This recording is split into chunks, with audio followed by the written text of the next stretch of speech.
All right, we are live on Can We Have a Conversation? We have our guest today that speaks about a book that he is the author, and the author of this book is a book that is a very interesting topic.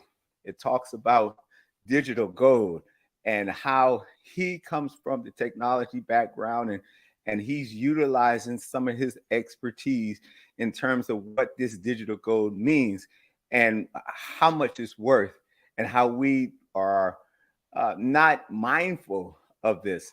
And so, to the show today, welcome Wayne uh, Hines. Thank you so much for showing up on the call today. Dr. P, listen, thank you. Thank you and thank Love Bay and your show.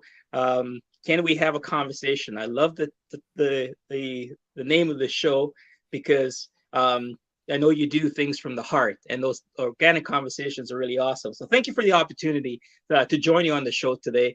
And actually welcome me back because this is my second time That's right. with you That's here. right. Well, uh, that's the reason. The first time was before you have written your book, and I told you when you written your book or when you wrote your book that wanted you to come back and talk about your book. And so now you have your book, and let's have a conversation about that and talk about how did you even start writing this book. Sure. Listen, I this is a passion of mine. Technology is.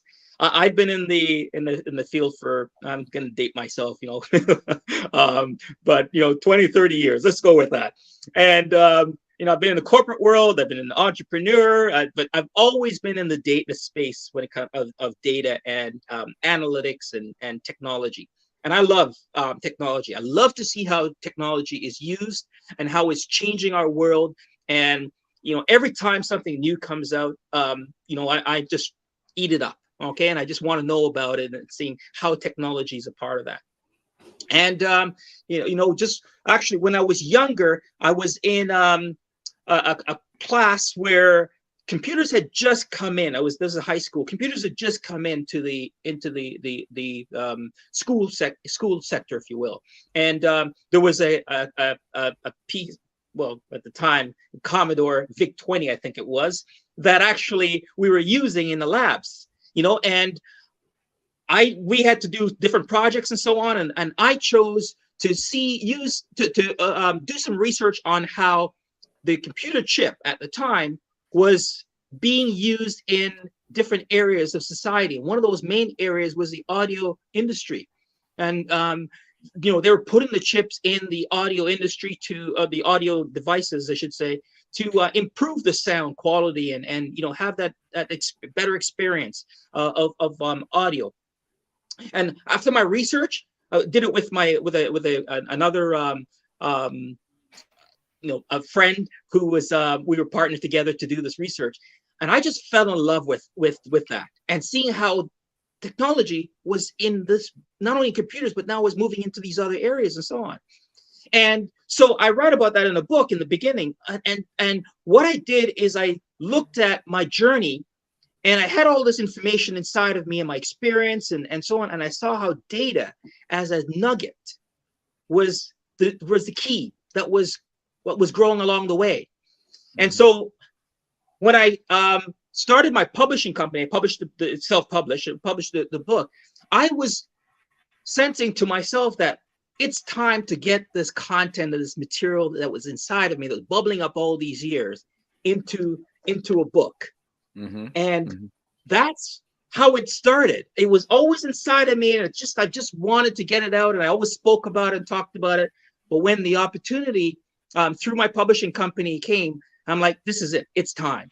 And Mm-hmm. I just went from there, and it was amazing how much it just flowed out of me. And I don't consider myself a great writer, but the book, is very well done. So No, I was very pleased with reading it and very enlightened on some of the topics that it talked about, because when we talk about data, we always hear data. I mean, when you talk about phones, you talk about data. What it does and all the features and then I remember, and I'll be dating myself now, but I remember when I was in elementary school, way before computers came out, they used our elementary school as a gauge to see how they can do these computers. Now, these computers they had like in suitcases, and they were big old things where they open up, they put earphones on us, and they had us doing tests and certain things. And I mean, the way that started to the dial-up. You remember the dial-up? Oh yeah. Oh yeah. when Yep. you had to wait in Prodigy, you had to wait and Go you and have could a hear coffee. it. Yeah. So you can hear the numbers dialing. Right. And then it Yep. goes sound like a fax machine or something. You're right. So Right. we went from that to going to the way of searching things. And even when we were searching things, we really couldn't get information the way we can get it now. I mean, at this point, you can get anything. You can look for restaurants, you can look for cars, you can, I mean, whatever it is that you're doing, you can find whatever you're looking for. But when you start talking about data, and when I was reading your book, and it spoke about the fact that you think that you're getting something for free because people have you sign up for certain things, and they'll say, hey, look, if you sign up, you don't have to pay for this. And you say, well, okay, well, I'll go ahead and do it, not knowing that that this data is valuable, and we don't know how valuable it is. So tell us, how valuable is this data? Yes, a very good question, and I love how you talked about. I'm not much far off from you in age, the big Right. clunking computers. So absolutely, I remember those, and then the dial-up. Well, I titled my book "Reclaim Your Digital Gold." It's your power, how your personal data is changing business and society. And subtitle, the digital age requires more data to power society's new engine. Data is one of the most valuable commodity in today's society and today's age. We're in the digital age, and your personal data is such a valuable commodity that we're literally, as you said, giving it away for free. Every time we get on, online, because of the digital age, it's a digital footprint that we are leaving. Our identity in every way, and when I say identity, I'm not talking about us as a person. I'm just talking about the things that we do, right? And when we go into certain platforms, that information is being tracked, it's being harvested, it's being nurtured, and all that. Companies collect and analyze personal data, to market to consumers based on their searches, their behavioral habits, and purchasing patterns. Why? Because we go on and we give that data.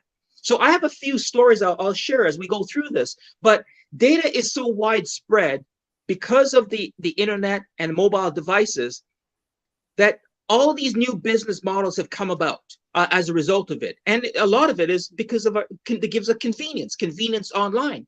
We're online and it's so convenient, but we're giving away our digital gold. That's what I term it, without really being aware of that. And I'll start with this. This is how valuable data is. In one of the chapters, I mentioned the Economist article that was written in 2017. And The Economist is well-respected, global magazine. And they concluded in that article in 2017 that data was more valuable than oil. Now, think about that for a moment. Data is more valuable than oil. Oil runs the world. We drive cars that run on oils. We have all these byproducts, gasoline, you name it, tires, the roads we drive on. A lot of this stuff is byproduct of oil. Oil was, referred to when it was, and to this day, whenever it's found, it's called black gold. Right? That's right. That's right. You strike black gold. So there was originally it was the gold bars and the original gold and the gold rush that everybody rushed to where you could find gold and then industries came out of that. Well, same with oil. And now we're in a whole new era, the digital era, and the new gold is data. So if The Economist The Economist, a well-respected, magazine, concluded that we're in 2023. That's 5 years later. Imagine the value of it now. And then one more thing I'll just say, just to drive the point home. Microsoft is renowned globally, and they've been around for 50, 60 years. I don't know exactly to put my finger on that, but let's just say so they're very not only wealthy, well known, and so on. So you value what the actions they take. Well, LinkedIn is a company that is roughly about 20 years old, give or take. Okay, and LinkedIn, Microsoft bought LinkedIn in 2016 for $26 billion. That's with a B. Mm-hmm. Okay, why? I mean, LinkedIn, is a network of connecting of people and information. Why did they pay that much for just a company just provides just networking? And don't get me wrong, they have services on there, but they don't charge you. You can get on for free, and you can buy premium services on all that. So they do have a revenue stream. Mm-hmm. But there's got to be something greater of value to pay $26 billion for it. And I would surmise to say that the value is data.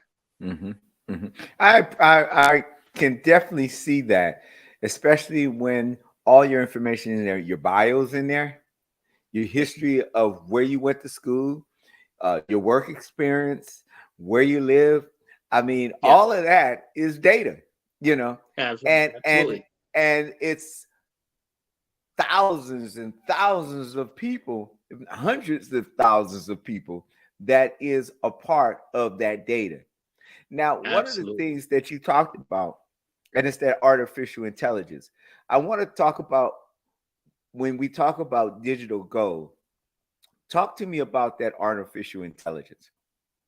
Sure. So one of the interesting things is that the way that the approach that I took with the book, because I wanted to stay in my lane, okay? Mm-hmm. And my lane is the technology and seeing technology evolve and in using data and analytics and analysis and just the digital space is growing, and it's exponentially. You look at COVID, what has just happened recently, and everybody's online. Not only did we have phones before, but now we're all using Zoom and all these technology, and it doesn't matter the demographics. Okay, we seem like it's just automatic for us, right? Mm-hmm. So I wanted to stay in my lane and focus on data, and so data is a raw material. Mm-hmm. Data is a resource. Mm-hmm. Data is just something that is being used. When by itself, it's not of any use. But when you start compiling it and start gathering it and turn it into information, I talk about that in chapter 2 of my book. How do you take data into information? And then in chapter 3, how it becomes collected, how it's harvested and collected. And in fact, in that chapter, I talk about how the data can be trained for artificial intelligence models and so on. That's why I mentioned it. Yeah. To get to your question, data is the resource, a natural resource, the underpinning to our new world, our new digital world. So you and I consume, our food that gives us energy and allows us to be productive and so on. And, that's, the natural food that God gives us. Well, vehicles, man creates vehicles and others, and it fuels it with oil and byproducts and so on. Well, artificial intelligence is just a program that learns. Okay. And in chapter 3, I talk about, you mentioned, I talk about, how you can train that. And I've been a part of those training exercises, in university, and so, recent university. I went back and took some courses that I really aspired to help my business and help with this whole industry. And so one of the things we see very clearly is that data is feeding artificial intelligence. ChatGPT, and I'll just throw this in for now, is a buzzword nowadays, and that's the latest artificial intelligence that's been loose on the world. Well, how does it get fed, and how does it work? It's basically a language model that you feed it information, you talk to it, and it talks back to you. But what does it do? it goes and searches a big database. And really, Mhm. the database is the internet. It's pre Mhm. 2021. Nonetheless, it's a massive data source that Mhm. it goes and it processes and then it talks to you as if it's talking as if you're talking to a human Mhm. Mhm. based on data. Data is the underpinning means that feeds the artificial intelligence that allows it to learn, to grow, and to become better. And to think, where we are right now, we've only touched the surface of artificial intelligence tools and solutions that are out there right now. No, it's funny that you say that, because even when you talked about the Anna, what is it? When it takes information and it processes it. What did you call it? Yeah, the Anna analytics and the analytics. Thank you. analysis. Yeah, I had a yeah, block for a mhm, minute. But yeah. when That's we all good. talk about this analytics, I even see it how I can track how many people come to my website. I can Mhm, see when they came, where they came from. I can right. see how long they stayed on there. And some people even market their businesses from that analytics. So they That's correct. basically say, okay, this time of day is when the most people go on to this website. This is That's right. how long they actually stay on here. So we need to get Right. them to stay more so they can read more information. So all of this is data that help us in our business so that we can continue to thrive and move forward, you know, in this thing called Absolutely. data. Absolutely. Absolutely.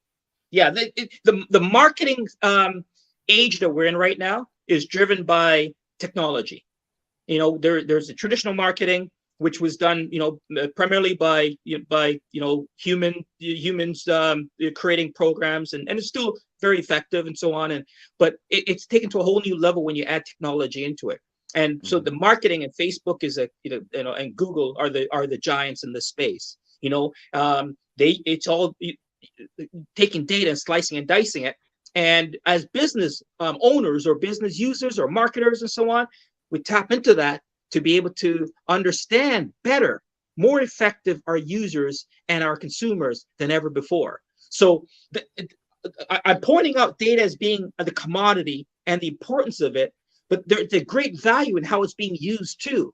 And so it's important for us, and that's one of the things I talk about in my book, is that understanding what is going on only helps you get better in um, how to address any concerns that you may have. So, some people may be fearful of what's going on right now. Well, the train has left the station, for lack of a better way of putting it. So it's not like we can, turn our backs to the digital age, or go off in some, distant place and not be a part of this anymore. But what we can do is educate ourselves, be informed, understand what's the pros and the cons. How do we use it? As you pointed out, Stuart, so well, to be able to understand your customer using the tools and technologies that's available to you, which is underpinned by data, is can be invaluable to growing your business. Especially if you're online, and brick and mortar stores too. So marketers nowadays are focused heavily on the data that's available to them online, primarily through Google and Facebook, and they own, by the way, this recent stats show that they own about 70% of the advertisement revenue globally today Mm. online. Mm. And that's That's major. that's that's That's major. major. Two big giants owning that much of the pie when it comes to marketing. So that tells you two things. One, that's where you want to be when you're doing advertisement online and so on. That's where your consumers are. That's where you're right. And secondly, you want to know how to use that information. If you're the consumer, you want to know how to protect yourself too. Hmm. That's Hmm. the third thing. So tell me, what if for the viewers, what is it that you wanted them to really understand when you say that uh, digital is gold? And I know it's a commodity. I know it's something that has changed. Like, at one time it was oil. Oil was a great commodity, and people were getting paid, way up in the millions of dollars. And then I know technology came, and they had the time when, the e-business came in, and corporations and startups, and they would, I mean, everybody had a startup, and just money was. And the reason I can say this is because I'm in Silicon Valley.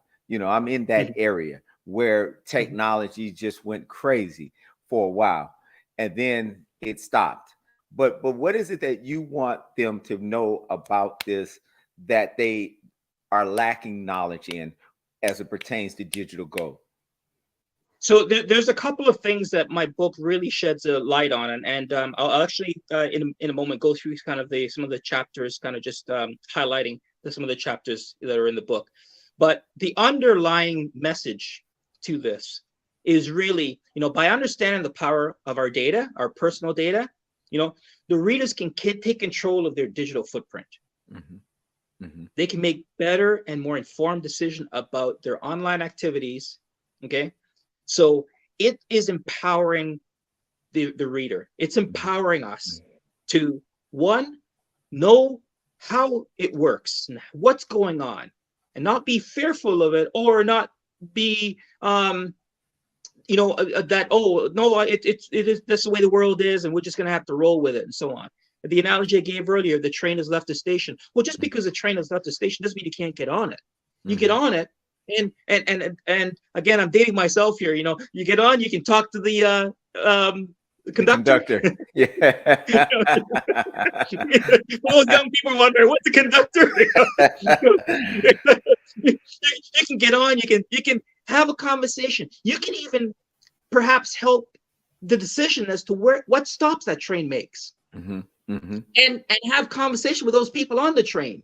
You can have a small group that have some conversations around what can we do as a society, or as a people group. And so that's really the passion behind the messaging is, how is it that you are willingly give away your information and not understand the value, and perhaps even take back that control. The last thing I'll say on this is, in the why and the value here is, if I gave you a gold bar and I broke it up into pieces, would you willingly give that gold bar away? And I'm talking about blessing other people, yes, right. But I'm talking about, giving pieces of those gold away, those nuggets away, just give them away willy-nilly without consciously being aware of the impact and what the value that you're giving away. That's what I'm likening this to. So understand the power that they have as a reader and as a user and in today's age, and how they can take the control. In each chapter of the book, I give what is called I set this up about the gold nuggets, but I give away gold nuggets at the end of each chapter. I call them digital gold nuggets, and what they are essentially are tips that each chapter the user or the reader can take action on.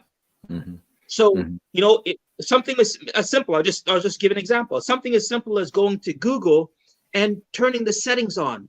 Controlling those settings, because some of those settings are by default tracking you, or by default tracking your activities, or so on. Now you can go and change those settings. You may or may not be aware of that. That's right. That's just one example. That's just one example of the types of things, or the settings on your phone. Well, I mean, even to the point that, I may be somewhere and I don't plan on going home, but my phone tells me how long it takes me to get home, because that data is already knows that at some point I'm going home. And so I'm looking and it says, oh, it takes you 2 hours because of traffic. But I didn't put in a navigation system or anything. That data had generated itself to let me know that this is how long it's going to take me to get home without me asking. That's right. Yeah, because it's the default. It's on to track and massage that data to provide you that valuable information. It seems like, for sure. Yeah. And you know, you talked about, well, we both had this discussion earlier because your book talks about data, and I know you couldn't put it all in there, but even when you and I had this conversation about Uber and Tesla and Yeah, how they've gathered the data to get it so that this car can self-drive by itself so that it can pick people up and drop them off, and that is going to happen one day, you know. And I yeah. know people are afraid of that because they said I would never get in there. But hey, look, did you, because you sound like you and I are about the same age, you remember watching the cartoon the Jetsons? Oh yeah, yeah, of course. And all of They that predicted quite a stuff, bit. all that It's stuff happening. is happening. You know, That's right. they put a turkey in the microwave or whatever because they had this thing, you push a couple buttons and boom, it cooks it and That's everything. right. Yeah, We yep. are living in those times right now, but that That's was right. way before its time. If you That's right. remember, they had buttons that they push and the blinds open up and they close, Hmm. you know. Yep. Well, Yep. how is that programmed to do that? Yeah. So again, we're in an age where again, it's artificial intelligence is consuming and allowed to do certain things that humans just simply can't. Not can't. It's just far more advanced because it can do it in such a rapid fashion as long as it has the information and is learned and so on. And even the example you used about the car, we were talking earlier about the car. Mhm, You're absolutely right. Self-driving car. That's mhm, data is powering the artificial intelligence, which is learning, which is improving, and it's just a cycle. And it's just a mhm, cycle. And so today we have smart appliances and smart devices, and the Internet of Things. That's all about data, driven by data. Whether you mhm, have the blinds that is automatic, and there's a chip on that is basically processing the interaction between you and the remote, which is telling it to open, close, or whatever. And depending on the technology, it's remembering and mhm, keeping the data and interaction. Our television, we know about smart television already. Our fridges and our appliances all have, depending on where you are in the world and what you have in your home. Some of you already have these types of devices where it's learning and it's responding. In the simplest form right now is the Hello Siri, mhm, that we mhm, have on our phones, or mhm, or Hey Google on at home. And mhm, the thing is that these are all devices that are listening, that are learning. However, we interact with them, and they're collecting data to be able to make better, more informed decisions. mhm, So the car, Tesla is by far one of the great success stories in obviously in the automotive industry. And they're so far ahead because they've been creating vehicles that are basically data data driven in mhm, terms of information gathering, mhm, right? To the point where it can be self-driving because it's learning so much mhm, that it will eventually, and they've got those devices in there, just flipping the switch. But you can mhm, see the automobile is learning and learning and learning to the point where it will self-drive because it'll be so much better over time. And mhm, same with all the appliances and all these things that we have around us that are equipped with the chip or semiconductors, like our phones are, basically mini computers that can process that. And humans, one of the main difference between AI and humans is that there's so much data out there that we can analyze it. You talked about it earlier, analyzing the information and looking at it. We can only do so much. After a while, we become inundated with it, and it's not plausible for us to be able to process it. That's mhm, where AI comes in, and when it comes to volume of data. mhm, mhm. Well, I mean, even with as you were speaking about, the when you're dealing with electric cars and you have to charge it, then it has a problem with heating, and so that takes a part of the charge part. So what they've come up with is the fact that the car knows when it's going to leave, And so what it does is it heats itself up while it's still on the charger at home, so that when you leave, your car is warm and hot, as if Right. you've been driving it for an hour. You know what I mean? I mean, just the way that. Right. But how does it know that I'm leaving at 6 o'clock? Yeah. Again, it's basically it's got the memory of your activity, your ongoing activity, and it gets stored in that. It's just like how we would have a device on our wrist that can, tell how far we've jogged, or how much pedometer, how much we've activity we've had, and so on. Simply because it's just tracking all those motions, and it's being stored to create the information that to then take a decision on it. Whether you initiate that decision, or you program it to take that decision, or it knows smart enough. We were joking earlier about your car, electric car, that could potentially know everything about you. That you get in that car, and the car is at the right temperature. It knows where you're going to go. It knows why, because it's been through, again, artificial intelligence, the programming, and all that. It's and the usage, or regular usage of it, it's got all that built into memory, essentially, to be able to guide and take that decision. Let me ask you a question. I know the answer because I read the book, but I want the viewers to know. So how do they get control back of this digital gold? How do they get their control back and not just give it away? Yeah. So I talk about what I call digital footprint. Okay. Every time we go online, we're leaving the digital footprint. And one of the best example is when you go into Facebook. Facebook not only captures not only do you give them your data in terms of your demographics, or some of the basic information that that they require, and so on. And again, in that situation, it's a free account you're creating.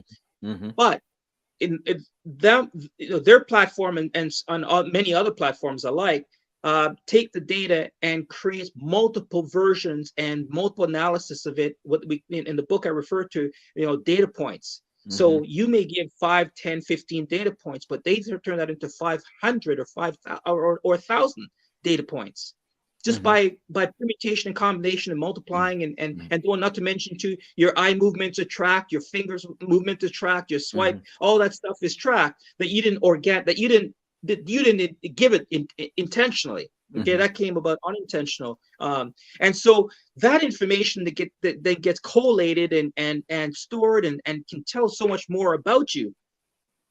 So it's up to you then to be aware of what you're giving away.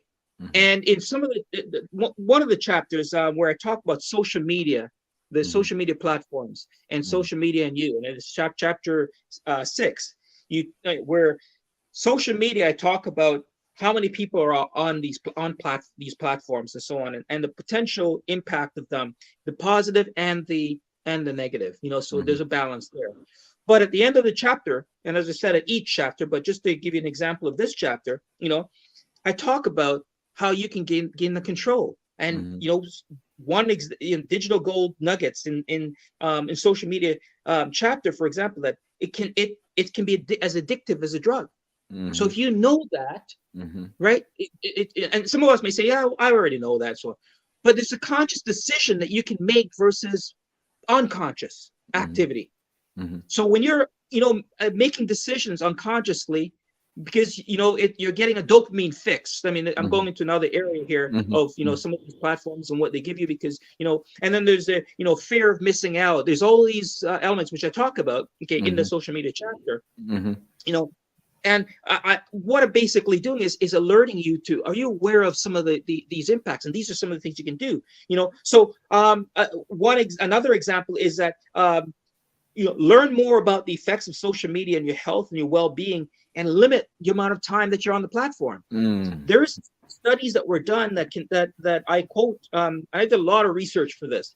This book has got so much research and facts that I was blown away by when I started collecting some of this stuff. And I'll talk about ChatGPT and OpenAI in a moment. Looping back to artificial intelligence, but the number of people that are on the social media platforms globally is 4.6 billion, and based on a study done by Statista, all right, and they did this study recently, so it's a fairly recent study in 2022, earlier 2022, last year, and they average about 145 minutes per day. Now, some of us are probably going, "Oh, that's it? An hour and a half? Oh, that's nothing." Yeah, but that's an average. And that's saying that half of the world's population, more than half, 4.6 billion, are on social media platforms of one form or another. And I go further to talk about, that some of us have multiple accounts. And every phone, apparently, according to Statista, every phone has a connection to the to an account. To the internet, in one form or another.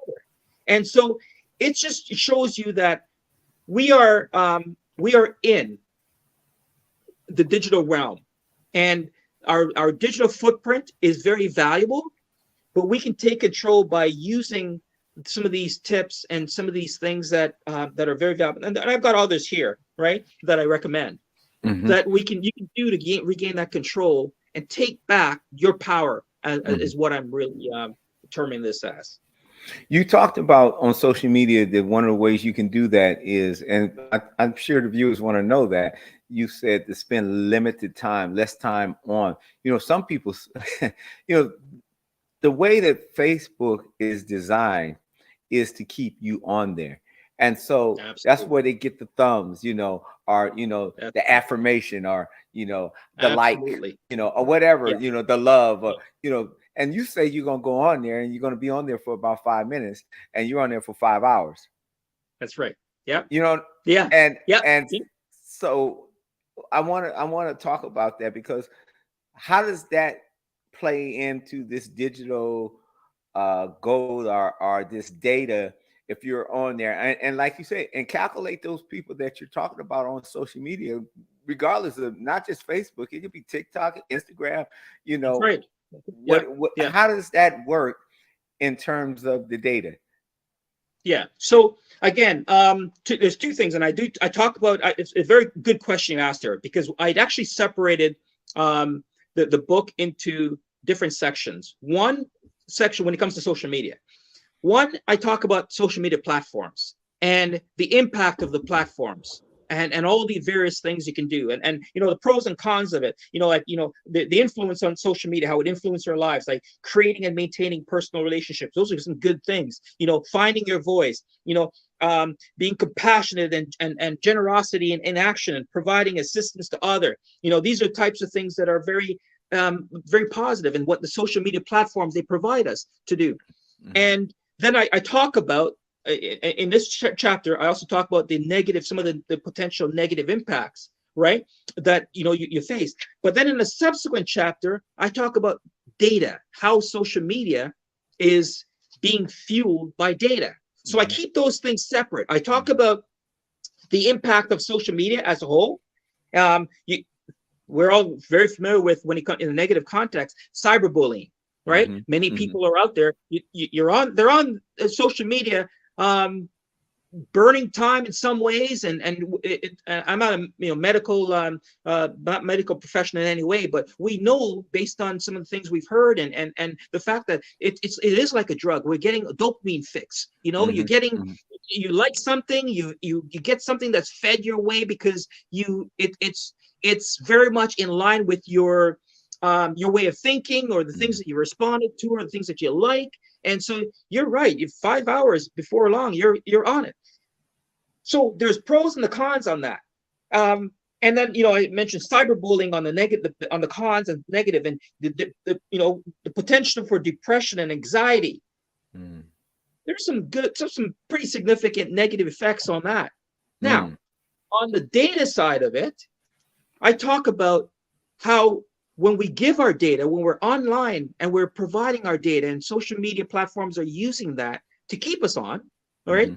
Because every time we like something, it goes into the database of or the artificial intelligence, or the algorithm, to be more specific, right? which is just another form of programming, that recognizes what you like and feeds you more of that, to the point that's so data driven that you then become suddenly, committed, if you will, for lack of a way of putting it, committed to stay on and to do those things that that you like to do, and you're going to continue doing. But data is really at the heart of that.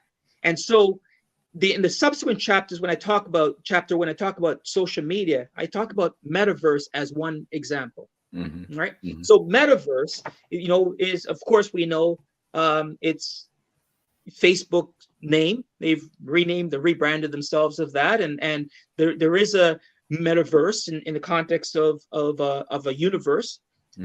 But what's important here is that all that data that Facebook has, they're now just shifting it into this new metaverse. Is a three-dimensional world, which is, for anyone who's a gamer out there, understands that universe. You're in augmented reality. You are, now in a world where virtually you're interacting with people and engaging with people. That's a whole new world.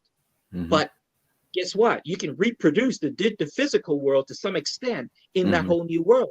And that's what the metaverse is doing in a three-dimensional way. And think of the marketing opportunity to market to a whole new audience and reach them in different ways. And that's why metaverse is such a potent and potentially game changer in the future. Now, we know, there's challenges, and yes, every new invention or innovation, runs into challenges that they will eventually overcome. But data is at the heart. And I use Meta just as one example of how data transforms social media is going to transform it into this new way that we will interact with each other socially. And I was thinking, because I run my program man to man, and I normally teach classes in person, and so the word is getting out, and they're saying, hey, we like what you're doing, and would you be willing to sell or license your curriculums? And I'm like, not really, because then that gives you the freedom to change the curriculum to the way you want it.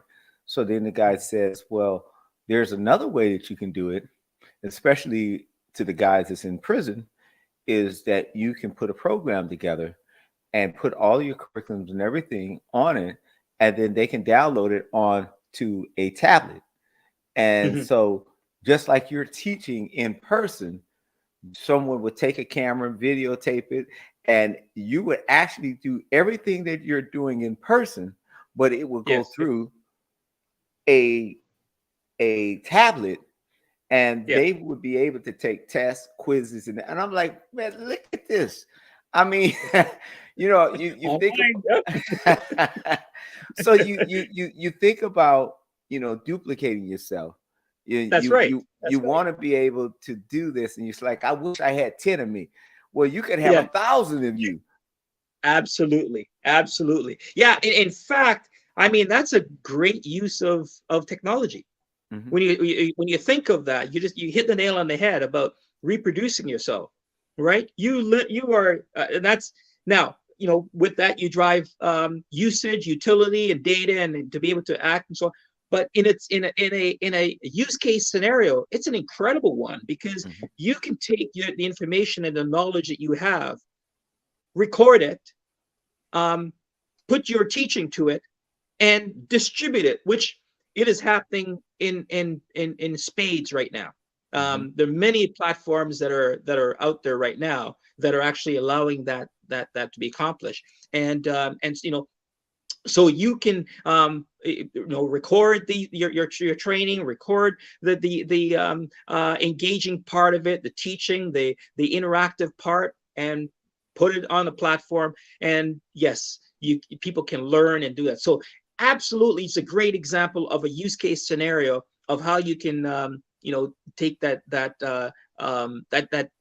education, or that skill set, and duplicate So there's great values, absolutely. And that's what's so important about the world we're in, the digital world, is to understand, how it benefits you. Everything you do, how does it benefit you and others?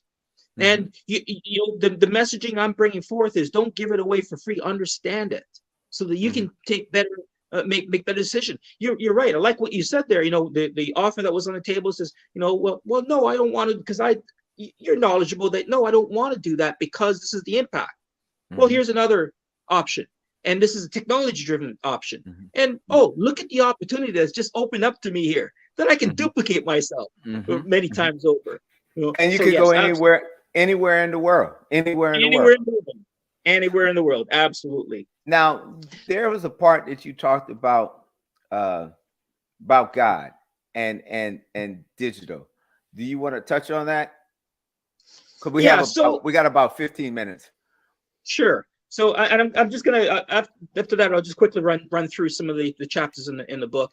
So I'm very strong on my faith, as you know, and when I wrote this book, I wrestled with how much do I put my faith in the book, and how overtly do I, for lack of a way of putting it, do I go in this? Because we're in a digital age where data is the fuel, the resources, all the stuff we talk about that is propelling, and to where we are right now, where artificial intelligence is the new kid on the block, that and just going to need more data. It's just going to need more data. Feed me. And we're getting to a point where I had sent you. I'd hope that we would have been able to show some videos, but that's okay. We can put them in the link for perhaps later. But there's a number of things that's happening in our world right now, such as digital ID, just as an example, right? I mean, in Canada here, I'm in Toronto, Canada, and in Canada here, we're talking about rolling out a digital ID. And digital ID is, has everything. It's, it's a some form or another. Maybe it's on a card or whatever, but some form or another where your banking, your health information, all of your important assets about you, from a government perspective, is included in this. And there's countries like Australia and Europe. They're all, certainly. Considering all this, or some cases they've implemented some of this already. And we know that as we get more and more into the digital world and evolves, that as faith people we can see that that where some of this can go. And that's the message that I leave at the end, because even though I'm passionate about data and passionate about technology, and I love to see how it's transforming our world and changing our world, I'm concerned about the dangers of that and where it goes. And God said that in the book of Genesis, he talks about the Tower of Babel, where man came together and they were creating this thing that he was really concerned about, building the tower to the heavens. And and if I can use that as a reference, and wonder out loud, right, even though I'm not endorsing and saying that that's what's in my book, if I can wonder out loud, are we going there, right, again? So that's some of those underlying concerns that I have personally. And I'm not, saying that is where we're headed and that's what happened tomorrow. But you can see things, and it's important for you to be able to know what is going on around you, and so you can make some better decisions and make some choices that will impact you and ultimately where our future is going, to be a part of that. And so my faith is really important. So that's when I look through some of this, I look through that lens also too, and say, where is this going, and what are the dangers of that, so I can potentially protect myself, my family, and others. Okay, by sharing the word. And I'm not in any way an alarmist. I'm it's important for us to be informed. Again, using scripture. The scripture says, "My people perish for lack of knowledge." Right? Mhm. And if we don't arm ourselves with information, which an information age we're in right now, digital and information age, we're Mhm. inundated with information. But it's important to sift it through and focus on the things that can actually give us our control back, so we don't feel out of control. Absolutely. Well said.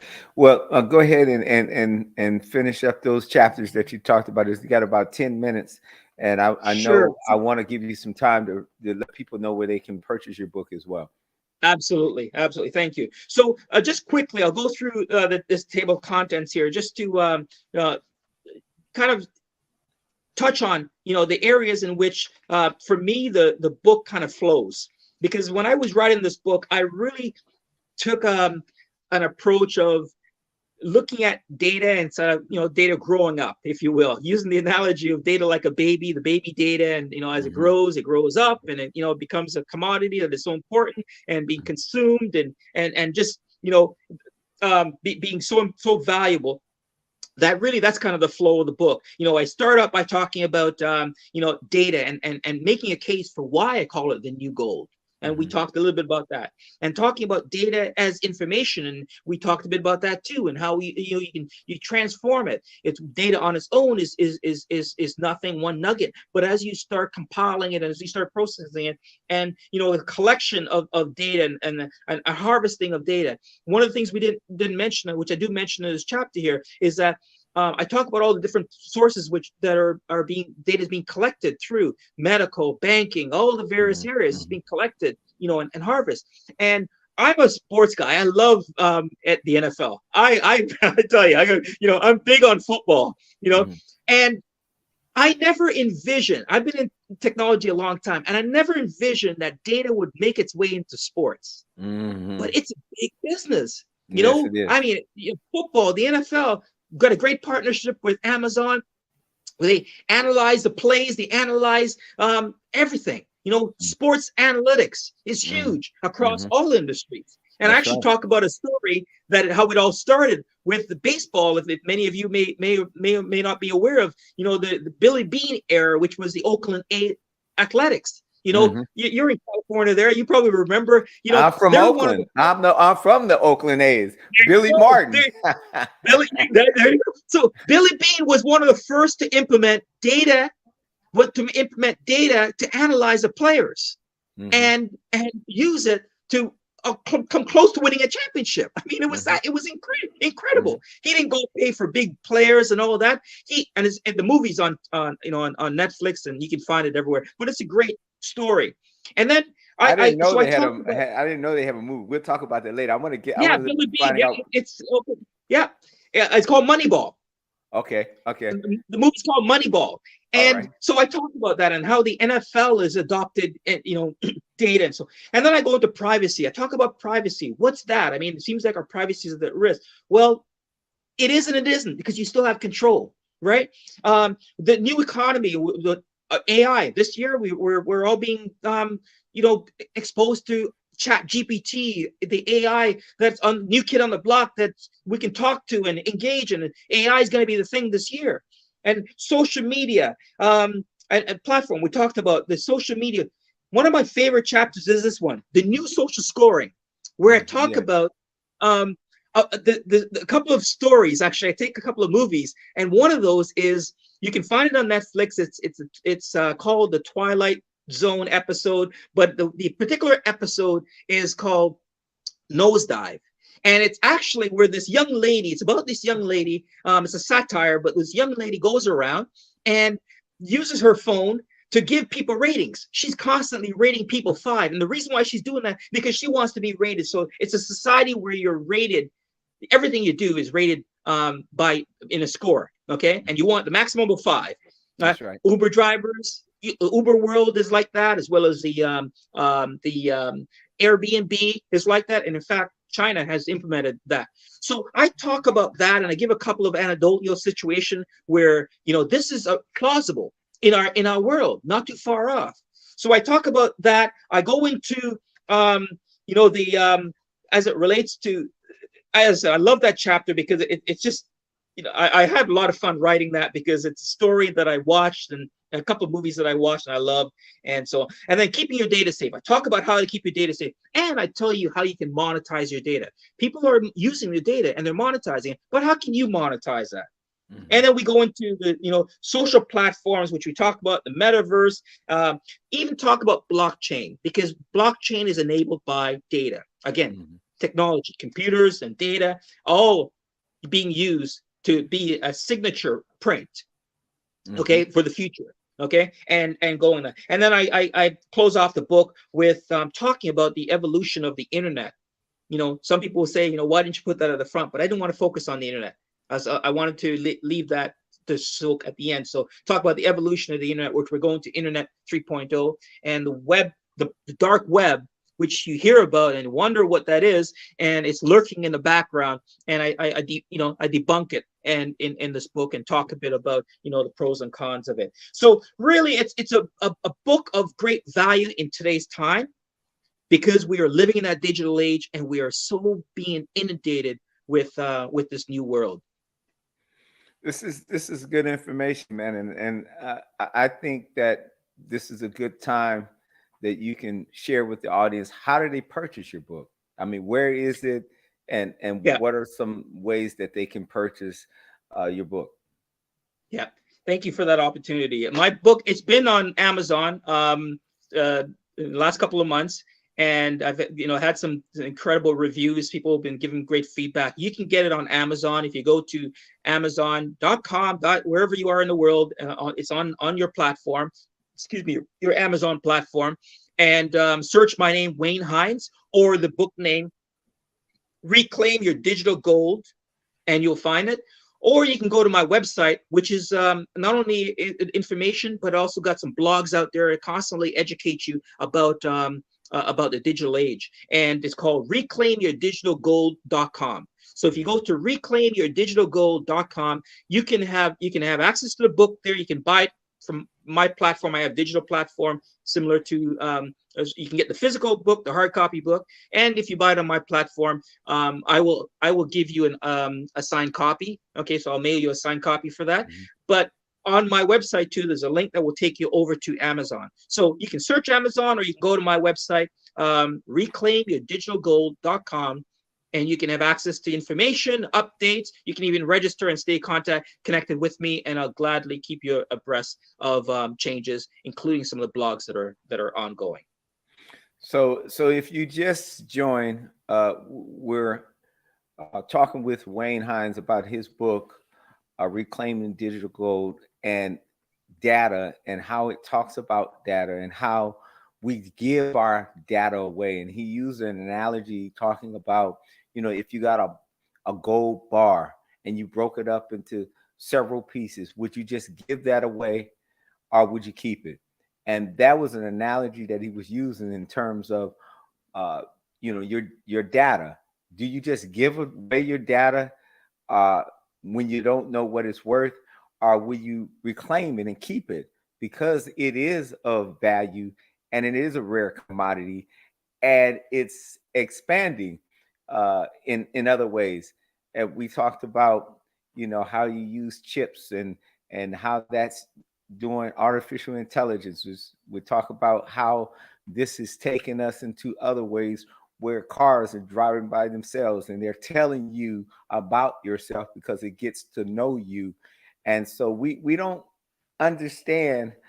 We know that technology is constantly changing. And even with the phone, I mean, your phone is only good for about 2 years and you have to toss it because they already have it planned that you need to go buy another one because, it gets antiquated after 2 years, and so the data is constantly growing. And as you use the terminology, it just needs to eat. It feeds, just kind of like how we are as human beings. We need to eat food. There's no way that if we don't eat, we're going to survive. It's no way that a car is going to be driven if you don't put gas in it. And so that's what this data does. And so I really appreciate you sharing today. And it's good to, catch up with you. And, I hope much success with your book. And it sounds like you're doing really well on Amazon, but hopefully all the viewers that's listening across the world over the 100 countries, that they would take heed to this and say, hey, you know what? I want to know more about this book and purchase your book. So one more time, give them the information so that we make sure that they know where to find you and how to purchase your book. Yeah, that's great. Thank you, Dr. P. This has really been an honor and a pleasure. Again, my book is Reclaim Your Digital Gold. It is your power, and how your data is personal data is literally transforming business and society as a whole. You can get it at reclaimyourdigitalgold.com, which will, on there you can get it directly off my platform, or you can click a link which will take you to Amazon and you can buy it on Amazon. Again, reclaimyourdigitalgold.com. Thank you. Also, before we go, my wife put in the chat that she saw that movie, so she must have saw it without me. But I'm going to look at it myself. She's endorsing it. Now you got to watch it together. Exactly. So again, thank you so much. Thank you for joining us on another segment with Can We Have a Conversation? Again, Wayne Hines, who has written an incredible book of knowledge and wisdom and his experience in the technology world. Get your copy today. Until the next time, God bless you, and go with God as God goes with you. God bless.